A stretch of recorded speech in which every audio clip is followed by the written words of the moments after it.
Hi friends, welcome to East Trend. இந்த வீடியோவில் chapati puri rice இது கூட எல்லாத்துக்குமே சூட் ஆகிற மாதிரி ஒரு வாழைக்காய் குழம்பு எப்படி செய்யலாம் அப்படிங்கிறத பார்க்கலாம். ஒரு பேனில் எண்ணெய் சூடு பண்ணிக்கோங்க. அதில் அரை ஸ்பூன் அளவுக்கு மிளகு, அரை ஸ்பூன் அளவுக்கு ஜீரகம், அரை ஸ்பூன் அளவுக்கு சோம்பு இது எல்லாம் பொரிஞ்சதுக்கப்புறமா குழம்புக்காக வெங்காயம், தக்காளி, தேங்காய் இதை கட் பண்ணி வச்சுருக்கேன். அதிலிருந்து பாதி சின்ன வெங்காயம் மட்டும் இதில் சேர்த்து வதக்கிக்கலாம். வெங்காயம் ஓரளவுக்கு வதங்கினதுக்கப்புறமா பாதி தக்காளியும் சேர்த்து நல்லா வதக்கிக்கோங்க. இப்போது இந்த ஒரு 2 நிமிஷத்துக்கு வதக்கி விட்டுட்டு மிளகாய் வத்தல் 1 ஸ்பூன், மல்லிப்பொடி 1 ஸ்பூன், 1/4 ஸ்பூன் அளவுக்கு மட்டும் மஞ்சள் பொடி இது எல்லாத்தையும் சேர்த்து வதக்கிக்கலாம். அடுப்பை சிம்மில் வச்சுட்டு மிளகாய் வத்தல் பொடி, மல்லிப்பொடி எல்லாம் சேர்த்துக்கோங்க. கருகிராமல் பார்த்துக்கோங்க. இதையும் ஒரு 2 நிமிஷத்துக்கு வதக்கிட்டு அடுப்பை ஆஃப் பண்ணிடலாம்.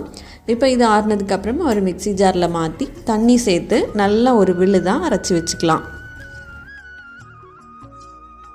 இப்போ அதே பேனில் எண்ணெய் சேர்த்துக்கலாம். எண்ணெய் கூட கொஞ்சமே சேர்த்துக்கோங்க.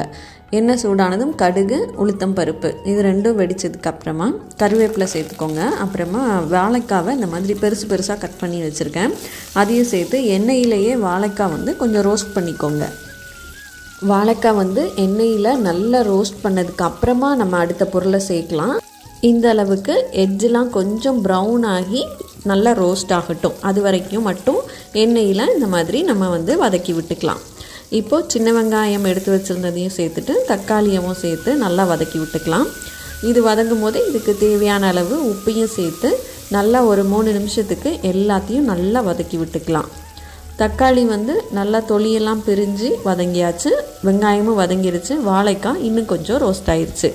இப்போ இந்த ஸ்டேஜில் நம்ம அரைச்சி வச்சுருந்த விழுது இருக்குல்ல, அதை இதில் சேர்த்துக்கலாம்.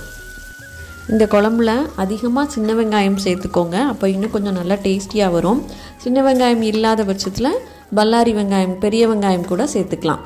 இப்போது அரைச்ச விழுது சேர்த்துட்டு ஒரு 2 நிமிஷத்துக்கு நல்லா வதக்கி விட்டுக்கோங்க. இது வதங்கும் போதே கலர் நல்லா மாறும். அதுக்கப்புறமா நம்ம தண்ணி சேர்த்துக்கலாம். இப்போ மிக்ஸி ஜாரில் உள்ள தண்ணியவே நான் இதில் சேர்த்தாச்சு. உங்களுக்கு குழம்பு இன்னும் கொஞ்சம் நல்லா தண்ணியாக வேணும் அப்படின்னா இந்த ஸ்டேஜில் இன்னும் 1 டம்ளர் அளவுக்கு தண்ணி சேர்த்துக்கோங்க. இப்போது எடுத்து வச்சுருந்த தேங்காவை நல்லா தண்ணி ஊற்றி ஒரு விழுதாக அரைச்சி அதில் சேர்த்துக்கலாம். சேர்த்துட்டு அடுப்பை நல்லா லோ ஃப்ளேமில் வச்சுட்டு எண்ணெய் பிரிஞ்சு வர்ற அளவுக்கு இதை நல்லா கொதிக்க விடணும். அப்பப்போ கலந்து விட்டுக்கோங்க.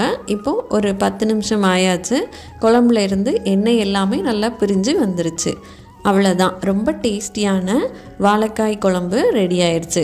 கடைசியாக கொஞ்சமாக கொத்தமல்லி இலை தூவிட்டு அடுப்பை ஆஃப் பண்ணிக்கலாம். இது சப்பாத்தி, பூரி, ரைஸு இது 3 கூடையுமே ரொம்ப நல்ல காம்பினேஷன். கண்டிப்பாக நீங்களும் ட்ரை பண்ணி பாருங்கள். இந்த வீடியோ பற்றின உங்கள் ஃபீட்பேக்கை எனக்கு கண்டிப்பாக கமெண்ட் செக்ஷனில் சொல்லுங்கள். இந்த வீடியோ பிடிச்சிருந்தது அப்படின்னா நம்ம சேனலுக்கு கண்டிப்பாக சப்ஸ்கிரைப் பண்ணுங்கள்.